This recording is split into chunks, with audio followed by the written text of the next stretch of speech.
Bon, ben écoutez, je pense que le plus dur c'était de poster la première vidéo et encore le plus dur même pas, parce que j'ai pas l'impression d'avoir forcément quelque chose en plus que la Evie qui osait pas le faire avant. En fait, juste j'ai sauté le pas. Voilà, je l'ai posté et puis en fait j'ai vu que la vie elle continue. Les gens s'en foutent. Voilà, je suis toujours là et puis surtout j'ai kiffé l'expérience. Voilà, le plus dur il a été fait en fait selon moi. Maintenant que je suis lancée, après voilà, c'est bon. Là je suis partie, tout va bien. On dirait que j'ai fait ça toute ma vie, j'adore et puis je suis surtout trop contente de vous retrouver en fait. Voilà. Salut tout le monde, j'espère que vous allez bien. Bon déjà je voulais vous remercier pour tous les retours que j'ai eus suite à ma première vidéo. J'ai reçu énormément de messages. Vous avez été nombreux à partager la vidéo, à vous abonner à la chaîne, à liker. Vraiment merci du fond du cœur. C'est vrai que je m'attendais pas à autant d'engouement, surtout que c'était pas une vidéo qui était attendue, ni annoncée, ni quoi que ce soit. Ça me touche énormément, ça me gonfle à bloc pour la suite. J'avais trop hâte du coup de tourner cette deuxième vidéo. Ça fait une semaine que je travaille dessus. Si toi tu découvres la chaîne par contre à travers cette vidéo, écoute, je te mets le lien de la première vidéo en description. Ça te permettra d'avoir un petit peu plus de contexte sur ce qui m'amène ici aujourd'hui. Je voulais rentrer un petit peu plus dans le vif du sujet. C'est vrai que la première vidéo, c'était plus pour faire les présentations. Là, on va rentrer dans le dur. Okay. J'ai décidé aujourd'hui de partager avec vous des petites choses un petit peu plus concrètes, des petits détails pratiques, méthodes qui m'aident un petit peu à me rapprocher de mes objectifs, on va dire. Du coup, je m'étends pas plus, je te laisse avec le générique et la suite de la vidéo.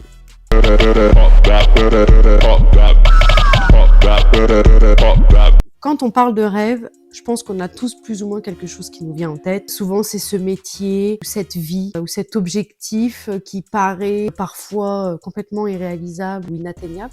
Mais ça reste quand même, voilà, ce truc profond qu'on imagine capable de nous rendre vraiment heureux, quoi. Je pense qu'un rêve, au fond, c'est ça. Le problème, c'est que la plupart des gens abandonnent leurs rêves avant même d'avoir essayé de réfléchir à comment y parvenir. Moi, par exemple, quand j'étais petite, mon rêve, c'était de devenir chanteuse. C'est le rêve de plein de petites filles, c'est plus forcément le cas aujourd'hui. À l'époque, c'était le rêve ultime de ma vie. Et en fait, sans même m'en rendre compte, j'y ai renoncé super tôt pour plein de raisons que j'avais inventées en fait. Notre premier réflexe, c'est toujours un peu oui, d'accord, c'est possible. Mais moi, voilà, tu sais que... Bah ouais, mais non en fait. En réalité, quand tu regardes, toutes les personnes qu'on admire aujourd'hui, les stars, que ce soit de la chanson ou autre, avant tout, c'était des gens normaux, des petites filles, des petits garçons qui en ont rêvé aussi, comme nous, quoi. Mais quand on regarde ce que c'est un rêve au final, ça paraît gros comme ça paraît inatteignable. Mais en fait, c'est juste une succession de petits objectifs en soi. Des étapes, des actions, des décisions qui, une fois mises bout à bout, construisent ce rêve en fait. Je sais pas si vous me suivez. Je vais vous donner un exemple.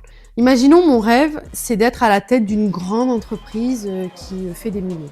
Ça paraît énorme, dit comme ça. Mais pour atteindre ça, il va forcément y avoir toute une succession d'étapes. Me former, créer une micro-entreprise, apprendre à vendre, trouver des clients. Déjà, cette façon de réfléchir-là, elle rend les choses beaucoup plus réalisables mentalement. Au lieu de voir une montagne énorme, en fait, tu vois juste la prochaine étape. C'est exactement ce principe-là que j'ai commencé à appliquer dans ma vie quotidienne. Cette première étape, en fait, selon moi, elle est de faire le bilan.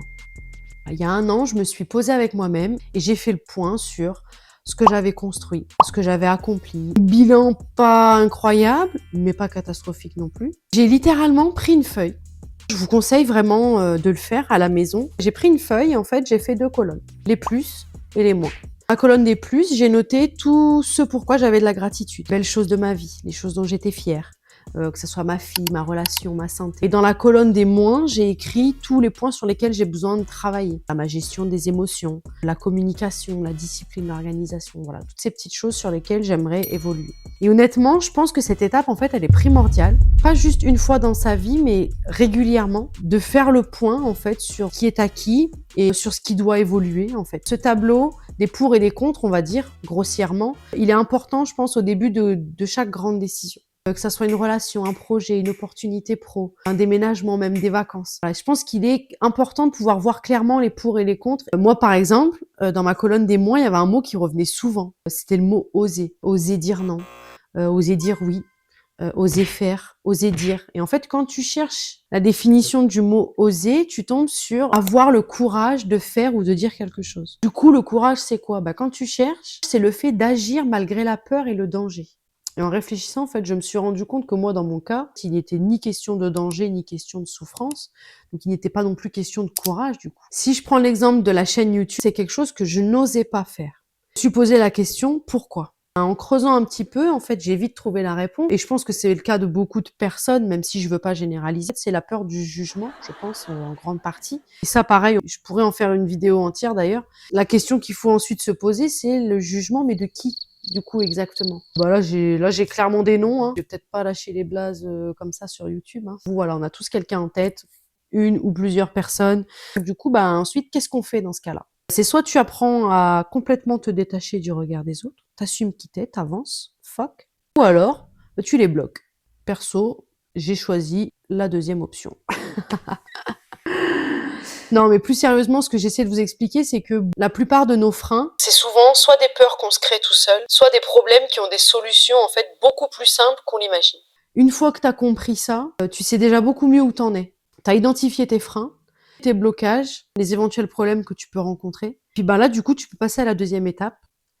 Et je vais te tenir la main quand je vais te dire ça. Mais la deuxième étape, en fait, c'est de passer à l'action.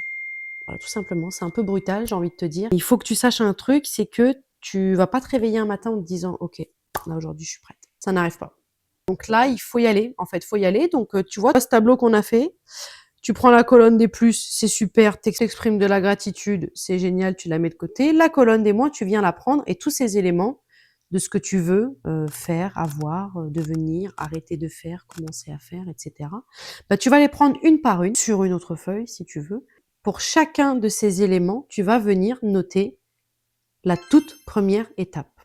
Pas la 10e, pas le résultat final, pas le moyen de, je veux la toute première étape. Je te donne un exemple. Je veux une nouvelle voiture, mais j'ai pas l'argent. Donc, il faut un crédit. Pour avoir ce crédit, il faut un travail. On est d'accord. Mais j'ai pas de travail. Qu'est-ce qu'on fait? Ma première étape, faire mon CV, commencer à postuler. L'exemple, il est simple, il est bête, mais je trouve qu'il montre un truc important, c'est que la première étape vers ton objectif n'a pas forcément de lien direct avec le résultat final. Je sais pas si tu vois ce que je veux dire. Ça, tu le comprends seulement quand tu poses vraiment tes idées à plat. Moi, je le fais sur papier parce que j'adore écrire, mais après, toi, tu prends le support qui te va le mieux. Et tu fais ça après pour tous les projets. Parfois, tu vas bloquer, parfois, tu vas pas savoir par où commencer. Mais justement, réfléchis pas trop loin. Reste terre à terre, reste basique. Et surtout, ne mens pas à toi-même. Par exemple, si ton objectif, c'est d'avoir une belle peau, bah, la première étape, c'est peut-être pas d'acheter une skincare à 100 euros. Commence par regarder comment tu dors, comment tu manges, la quantité d'eau que tu bois par jour. Il y a que comme ça que tu vas pouvoir créer des vraies fondations solides, tu vois, pour la suite de tes projets. Une fois que moi j'ai fait tout ça, je me retrouve avec quelque chose qui ressemble à peu près à ça, tu vois. Chacun a sa façon de faire et chacun le fait comme ça lui va. Là, à la fin, tu vois, tu vas prendre toutes ces premières étapes, tu vas les regrouper dans une seule et même liste. Et là, maintenant, tu sais quoi faire. Tu sais pourquoi tu le fais. Et surtout, tu ne demandes pas par où commencer. Tu suis chaque étape parce que tu sais que tout ce qu'il y a sur cette liste peut être fait et doit être fait. Donc là, fin de la discussion. Il n'y a plus à réfléchir, il y a juste à y aller, à sauter le pas. Et moi, c'est cette méthode-là qui m'a amené aujourd'hui à poster des vidéos sur cette chaîne YouTube, chose que je voulais faire depuis des années. Mais je me disais, ah, mes micros, ah, puis comment je vais faire, et puis lumière, et puis nana. Voilà. J'ai rien de plus que toi. J'ai pas plus de courage que toi. J'ai peut-être un peu plus de temps. Ça, je te l'accorde, parce que c'est vrai que du coup, je suis à la maison. Si c'est réellement quelque chose que tu veux, tout ce qui ne résonne pas en ce sens est une excuse. C'est tout ce que j'ai à dire. Et c'est avec une immense joie et beaucoup de bonheur que je me suis rendu compte pendant le montage que mon micro a tout simplement décidé d'arrêter de fonctionner. On va donc se la faire en voix off tous les deux, c'est parti. J'espère que vous aurez pris autant de plaisir à regarder cette vidéo que j'en ai pris à la faire. J'espère également que j'ai pu aider certaines personnes à faire le point et à y voir un petit peu plus clair. En tout cas, je vous dis à mercredi prochain dans une nouvelle vidéo. N'hésitez pas à liker, à vous abonner. Je vous fais des gros bisous et je vous dis à mercredi prochain sur ma chaîne YouTube.